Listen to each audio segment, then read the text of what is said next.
What's going on, guys? It's Jimmy here with your second stimulus check update and 2020 election update.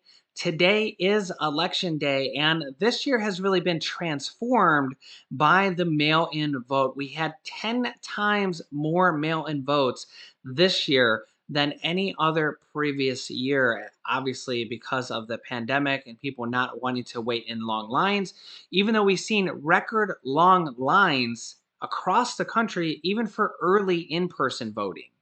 We actually had 100 million people vote early this election. The United States only has about 328 million people. So literally 1/3 of the entire US population has already voted and already voted early via early in-person voting or mail-in voting. And that 328 million people in the United States includes children and minors who can't vote. So it's likely that 40% of the entire United States population that could vote already has voted. However, we will still see the majority of people vote today on election day.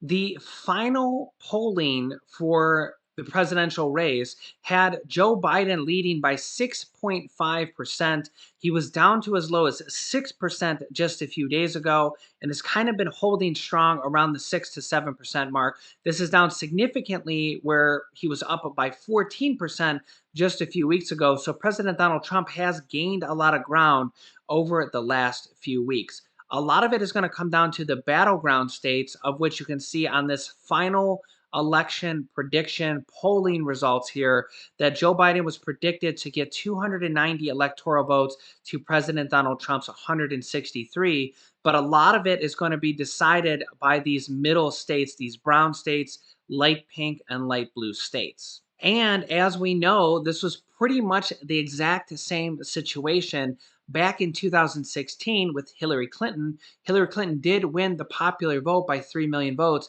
and she ended up losing to President Donald Trump in almost the exact same scenario where she was ahead in polls in a lot of the battleground states, and President Donald Trump eked out several battleground states that ended up actually making him the winner, where if Hillary Clinton would have won those battleground states, that Trump won by 2 to 1 or 2%, depending on the state, then Clinton could have been the president. But we know President Donald Trump won them by the smallest of margins. The White House, in preparation for a protest on Election Day, regardless of who wins, they're expecting this to happen. And they're actually putting up a non scalable fence around the entire perimeter around the White House to deter people from trying to do something that they shouldn't. We're also seeing loads of businesses in Washington, D.C. and across the country board their businesses up on Election Day in preparation for what happened earlier this year, and they don't want to see a repeat. Businesses are doing this proactively on their own, just as a precaution on Election Day. President Donald Trump suggests that he may fire Dr. Anthony Fauci after Election Day, with Anthony Fauci's recent statements about how bad the virus is right now that we hit 99,000 cases on Friday. And since then, we've been over 75,000 new cases every single day. As you can see here on our all-time high on October 30th of 99,000, almost 100,000 new cases. Since then, November 1st was 84,000. And since then, October 31st was 84,000 and November 1st, 74,000. 74,000, for example, is the all-time high of cases that we had all the way back in July. We have now passed that mark per day of 75,000 or more cases per day for almost every single day now over the last week. Joe Biden's lead in one of the key battleground states, Pennsylvania, has been shrinking as we have seen President Donald Trump gain ground in a lot of the key battleground states that he won last time around and will need to do so again this year if he wants to be reelected. Honestly, the outcome of this election will likely determine what will happen with the stimulus checks and the stimulus package negotiations after the election. And there's really so many scenarios that could happen. Nancy Pelosi could keep her seat. She could lose her seat. The Democrats could control both the House and the Senate and the presidency. The Republicans could control everything with every person in the House being up for reelection.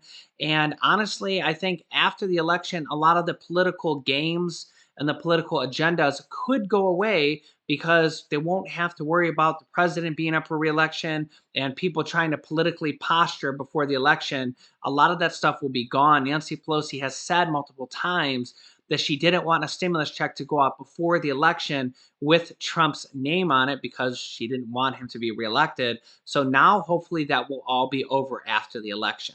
With the Senate and the House both having close races in the election, I will be updating you guys throughout the day on what is going on with the Senate, with the House, with Nancy Pelosi and Mitch McConnell, and the president's polls and actual election results as more come in throughout the day. Some states are not actually going to begin counting their mail in votes or early in person ballots until actual election day. A lot of states have started early, but they likely won't have the results right away. So it'll be interesting to see how much data and how much results we get throughout the day of who's actually winning the presidential race, who's winning the Senate race, who's winning the House race, and will Nancy and Mitch be reelected? Some lawmakers, such as Nancy Pelosi, have said that a stimulus package will pass immediately after the election, while other lawmakers are saying, well, they're not so sure what will happen after the election during the lame duck session when we're waiting for the new congressman to come in until January 20th, and also the possible new president if Trump is not reelected. However, President Donald Trump has said that he would be willing to sign a stimulus package right after the election because then Nancy Pelosi won't be able to hold anything over his head. And he says that then she might actually agree to something. So Nancy Pelosi says she's willing to sign a deal immediately after the election. And President Donald Trump says that Nancy will finally agree to a deal after the election because she won't be able to hold it over his head and prevent him from getting those extra votes that he might need to get reelected that he could have got by passing a presidential executive order or a stimulus package. By this point, we know that he did not pass a presidential executive order for a stimulus check. I personally think that was a huge mistake. I think he should have passed one, whether he thought he could or couldn't. I know it was a gray area. I personally thought he was going to do it. I still to this day think that he should have did it because if it's a gray area, he already did it once before with the unemployment presidential executive order, and Democrats said he couldn't do it then. I don't know why he didn't just do it again, pass a stimulus check right before the election, and then let the Democrats say the same thing. Oh, he can't do that, but he did it last time. The only thing they could have done is challenged it in court, which I don't even know if they would have challenged it in court because they didn't challenge it in court last time. So if they didn't challenge it in court last time, I don't think they would have done it again. But apparently he either didn't want to do it or didn't think he could do it. We don't really know how much of a gray area it was in regards to what his lawyers were telling him. I personally think it was a big mistake on his part, also on the part of the American people, to not pass a presidential executive order for the check because A, it would have helped out all the Americans that have been waiting for help over these last few months, before the election when all these political games have happened. That check would have really helped out a lot of people. And on his behalf, it really would have helped him out in the election.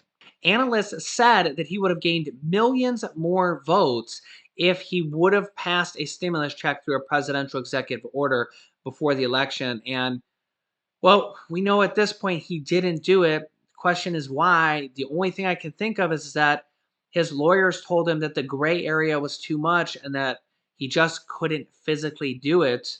I think he should have did it anyways. A gray area is a gray area, and unless contested by the Democrats, it would have passed just like the previous presidential executive order did for the unemployment money. I will be having more updates for you guys regarding the election and the outcome of whether Nancy Pelosi and Mitch McConnell get reelected, if the Democrats or the Republicans control the Senate or the House. Today, I will be keeping you guys updated with all this information. Make sure to subscribe down below if you haven't yet, and you can click the bell icon. If you want to get notifications, click the bell and then click all notifications. And don't forget to like this video. It really helps out our channel. You can click on this top video here to watch my newest video, and this bottom video is my newest stimulus check video. And this video teaches you how to start your own business selling products on Amazon FBA. I have dozens of students that have replaced their entire 9-to-5 income, and I teach them how to do that. Click on one of those videos to watch them next. Thanks, guys, and I will see you in the next video.